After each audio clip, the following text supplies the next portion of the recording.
Katie. We're from Lebanon Valley College, and as some of you might already know from last year, we started a fairly young clinic a couple years ago. It's called CURE, which stands for Compassionate and Denied Rehabilitation Services. And Katie and I and another member of our class, we are working on a research study to basically get an idea of what the patients perceive as beneficial from integrating back into like community-based recreational fitness programs after they receive care from our pro bono clinic. So we did a needs assessment to figure out what our patients exactly need and why our study and our research is going to be beneficial to them. And we know that chronic pain conditions, they require exercise for them to manage their own pain. And the majority of the patients that we see in CURE come to us with these chronic conditions such as like low back pain, neck pain, and fibromyalgia. So there's a need to get these patients to exercise outside of therapy services. So we're trying to contact local resources that provide either low cost or free exercise programs. And we need to provide them with this access to the resources that fit within their lifestyle, since a lot of them are lower socioeconomic statuses, and we're in a very rural setting and we don't have access to a lot of the resources that many urban clinics do. And a lot of these patients don't realize that they don't need the money and in order to purchase like expensive equipment or gym memberships to do what they should be doing to manage their pain. So the goals of the study is basically to improve the patient's overall health and their wellness, to provide this list of resources for them to utilize and hopefully keep using in order to maintain their, to manage their pain. And we're hoping to impact the healthcare system as a whole by reducing their re-entry back into the cycle, hopefully because they're managing their pain on their own, so they're not going to the doctor for the same symptoms. And we're going to try to make these patients aware of the importance of exercise in maintaining their own pain. Purpose is to basically explore the feasibility of a method to transition these patients back into the community with the chronic conditions, and to explore the most appropriate community-based fitness program to recommend to them. We have a connection with the YMCA, and we have a bunch of other options that they can choose on their own to pursue. And then we want to track their perceived benefits on how this community-based exercise program, either if it benefits their pain syndrome or if they don't utilize it, then we want to know how it affects their chronic condition. So a chronic pain condition is operationally defined by the APTA in their Physical Therapist Guide to Chronic Pain Syndrome as any discomfort or unpleasant sensation that lasts for more than 3 months or beyond an expected normal healing time. We did a search of all the literature in order to kind of get an idea of how community exercise is benefiting patients with chronic pain condition versus just independent home exercise programs that we send them home with from therapy. So one of the studies states that self-efficacy, which is a level of one's own confidence and ability to perform a task, it's been linked to a higher initiation and maintenance of their physical activity, and on top of that, added social support tends to increase and have more of a positive effect on their behavioral outcomes. A study done by Mobley and Berber found that patients with fibromyalgia, which is a very common condition that we see at CURE, had a decrease in their acute pain symptoms and an increase in their functional activity when they participated in a group aquatic program. And another study was done on chronic neck pain patients found that they had a more effect on relieving their chronic symptoms when they participated in group yoga rather than just a home exercise program. H. Frost et al. Found that patients with low back pain had more of a benefit when they participated in a back school as well as a community fitness program, and versus those who participated in the back school and just exercised independently on their own. Participants of our study included patients that were members of our clinic, and they were 18 years old or older, and male or female, and they had to be willing to participate in our study by signing a consent form. They had to have at least one diagnosis of a chronic pain condition. Most of them actually have multiple, and that's operationally defined by the APTA earlier. We excluded them if they were patients who denied to participate in the study, or if they weren't 18 years old or older, and if they didn't have at least one of the chronic diagnoses. So basically what we did in the study is we're kind of implementing a bunch of surveys. So at the initial eval or at their first visit of the semester, because some of them return semester after semester, we implemented a survey through conversation that basically asked them if they are participating or aren't participating in any physical activity outside of coming to therapy. And we got, actually, all of our participants have denied so far. So we asked them for a pain rating scale on a scale of 0 to 10 and a patient-specific functional scale. We asked them to list activities that they find most difficult, and then they rate the difficulty level from 0 to 10 as well.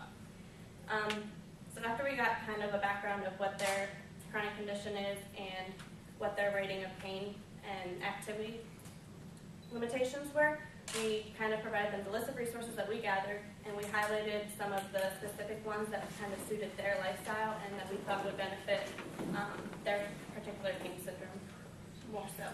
And then at 2 weeks and 4 weeks, we give a follow-up survey. Most of them are either administered by phone call, or if they are in the clinic the day that the 2 week and 4 week timeline is up, then we just administer it in person. We ask them if they participated in any of the recommended exercise programs, and if they did, we ask if they're receiving any benefits. If they haven't participated, we want to know why they're not. We get their new pain rating scale and the patient-specific functional scale. They rate again for the same activities that they gave us on the initial eval.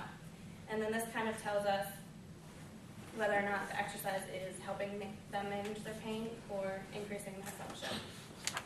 And then before we calculate any of the results, we're going to de-identify the subjects. Okay, so as Kristen had mentioned, we provide our patients with a list of available resources. Kristen, myself, and the other student involved in the study went out and reached out to our community, our local community. We went to churches, we did the local YMCA, we called the local area on agency, we went to the Department of Welfare. We really tried to reach out to as many places as we could to get as many resources that we could, because like Kristen said, we're in a very rural area. There's really limited and there's a really lack of resources around us. So this is our list. The first 4 things on the list actually are senior centers that offer exercise classes either free of charge or $3 for people who are over the age of 60. And then our local YMCA, we were able to set up a relationship with them so that our patients can utilize a discounted membership by contacting them. Also, the sports center that is at LBC, they offer memberships. They don't offer discounted memberships. But if you're an employee at the school, or if you are a contracted employee at the school, you get a discounted membership. And we do see some contracted employees in our clinic who are from the Lebanon area who can utilize a discounted membership. And the last resource we were able to find was at our actually local mall. They have a mall walking program there that is partnered with the local hospital. And so basically, it can be self-paced, or you can go with a group. It's kind of on your own, bring as many people as you want, or go by yourself, whatever. They have this lovely map up here. It's a really small mall, but it's like how many laps and how many miles, like whatever many miles. And they can just record it on this sheet to the right. And once that card is full, they can take it to the mall office, and then they get like incentives, like coupons for sneakers, or for like all the stores in the mall, they get money off. So for our patients, this is good because they're usually lower income, uninsured. So these kind of incentives are like what we need to provide for our patient. So as far as our assessment, when Kristen had mentioned the 2 outcome measures we're utilizing, the numeric pain scale, basically 0 to 10, 0 being no pain, 10 being go to the emergency room, and the PSFS is basically just we ask our patients to tell us 2 to 3 activities that bother them the most. They rated it 0 to 10, 0 being they can't do the activity at all, 10 being that they're able to perform it as they normally would. Again, we do that initial, 2 week, and 4 week. So far, our study, we have 5 participants. As I said, we're a really small clinic, so for us, 5 is good. We're hoping to get double that by the end of the semester. Like, our study is still going. But right now, we actually have 1 participant who has completed up through her 4 weeks. So we're actually going to talk about her. She has chronic low back pain, and at her initial evaluation survey, she was not participating in any recreational exercises. Her numeric pain scale was a 4 to 10. And her 2 activities she had trouble with were walking and getting up off the floor. She likes to play with her grandkids. Well, she's really, really little grandkids, so she's, I guess, on the floor a lot. And her PSFS scores were 4 as well, which is low for PSFS, because 0 is bad. That is good. So what we had recommended to her was the mall walking program because it is self-paced if she wanted to do by herself or if she had someone else she wanted to do it with. We also recommended that Arnold Sports Center, which is our sports center school, because she is a contracted employee, so she could get it at a really low, a discounted rate. At our 2-week survey, we had asked her, well, did you do any of these things that we recommended to you? And she had not, for transportation reasons and other reasons. And but we asked her what her pain was. She said 3 out of 10, so a little better. And her PSFS scores for walking and getting up off the floor had increased to 6, actually. And then again, at 4 weeks, she still had not started what we had recommended. Her pain score did go down to a 2, though, and her PSFS for walking went up to a 7, and getting off the floor stayed the same. So as we've been administering our study, we've been coming up with these weaknesses. We definitely have a small sample size of convenience since we're only looking at our patients, and we are in a limited area. We are also only looking at patients with chronic pain conditions, so that limits our sample even more. And our surveys that we administer are tend to be given throughout different times of their therapy. Between what our schedules are and what the patients are, it would be ideal to see them all at the beginning or all at the end because that could affect their numeric pain score, but we didn't take account that into consideration. So as far as our strengths though, it is the first study to investigate transition of patients into the community after they see us, and it doesn't require any additional time or much monetary value from the subjects involved, and they're at minimal risk. And we feel that regardless of our results, whether patients utilize or they do not utilize what we're trying to give them, we will gain more knowledge and understanding on what does or does not work with these patients to succeed in our community outside of our therapy services. So in conclusion, like I had said, our study is still in process. Until the end of the semester, we're hoping to gain at least hopefully 5 more participants. But as I said, there's many reasons why we can benefit from doing this study for our clinic. We can use this study as a means of patient education and management. If that patient I had described to you, if we show her that she's in therapy for 4 weeks, she sees us twice a week, her numbers are decreasing for her pain, her function is going up, we can show her and prove to her that she's getting better with our therapy, so she should continue or do something when she leaves us. And we can actually provide our patients with a list of resources that we have in our community because many of them have no idea what is available to them and for as low of a cost that it is available to them. So we feel that's a big benefit for our patients. And our actual Nova Secure Clinic will be closer to an understanding of, again, how can we integrate our patients. If this method doesn't work, okay, well then we'll eliminate our method and we'll implement a different one. We'll try something new. It's a continuing process that we need to work on. And although this is more geared towards us in our setting, you guys, if whoever runs also student pro bono clinics can implement this into your free clinics as well. So your patients have a means of getting back into the community. So if you wanted to ask us more questions or you want to know the results of our study at the end of the semester, feel free to come up to us, ask us for information. We're willing to share anything. So thank you for your time. Does anyone have any questions? Very open to ideas of Yes. how you get your patients back into the community. Yeah. Or how you handle discharge, basically. Yeah. It's tough for us. Yeah. So at 11th Street where I work, we have a gym, so they can just, it's in the same space as PT, so it's very easy to shove people off into the fitness center, and we don't really have, since I never close anybody's charts, I don't have you're not PT anymore now, you're fitness. They just kind of, I'm like, no, you don't have to sign in today, go do your stuff, and then they just sort of become fitness. But one of the things that I think has been really helpful is the, check back in, so the idea of, doing a PT checkup. So that might be something that really helps people sustain in the community, is having them come in every couple of months just to do a checkup. How's it going? Do you have any barriers? Is there anything, that's been, I think, really helpful in keeping people active in their fitness program. That would be my 2 cents.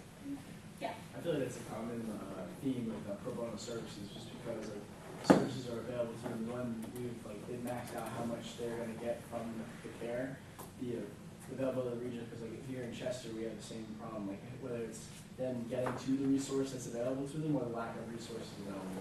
So I feel like it's just a common theme with pro bono care, but I think that's a really good idea. I feel like that's something that be effective. It's really the only option for someone using something like a mall that they have available to them to promote exercise. It's really, I think, a positive step in the right direction. Thanks. We're trying. We have a very high No show. dropout rate. Yeah, no shows, cancellations. So it's hard, we've done this study in such a short time too, we've considered expanding when we evaluate them, but I mean, we're lucky if a patient shows up for 2 return visits, so we're trying, and I mean, we have a current participant who just won't answer his phone and hasn't come back, so we don't even know if we're going to get any results for him, so.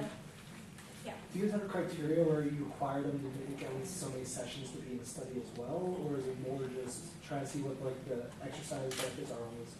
Yeah, we're just trying to get an idea of even providing a list of these patients is going to help them, if they're going to utilize what we try to give them.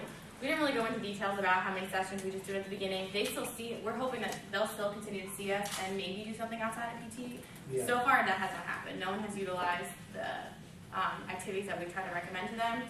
So it's a struggle, but we're trying to just make some things more available to them or something. Yeah, of course. I'm not familiar with all the surveys that you use, but is there anything about like patient beliefs of health or patient's belief of activity? Like I know there's some surveys like that out there. We didn't use any of those. We went through a pretty, we've got this IRB approved, we went through a process, and we're making sure that the patient is consenting to do this, they understand what's going on, and all of them are very willing. They're like, yeah, they're all excited about it, but I mean, we haven't had any, return on our spiel, so they're kind of like, oh yeah, well I didn't get to that because I was moving out of my house, or I didn't get a car, and it's very hard with these patients, but none of them have said anything to us about that, I don't believe that this, you know what I mean, they don't have any other conflicting medical beliefs, really, not that has been brought to our attention. I mean, it's also hard to, when we thought about our outcome measures, we did something that was very simple and fairly easy to use, because with calling these patients is a struggle, even trying to get in contact with them and then having them on the phone for longer than 10 minutes or whatever the case may be. So I think that in the future, if we decided something else, that's definitely something that should be considered, a more reliable outcome measure for their beliefs. Whereas now we're doing more subjective, why didn't you go, and if you did, what are your perceived benefits, kind of thing. So.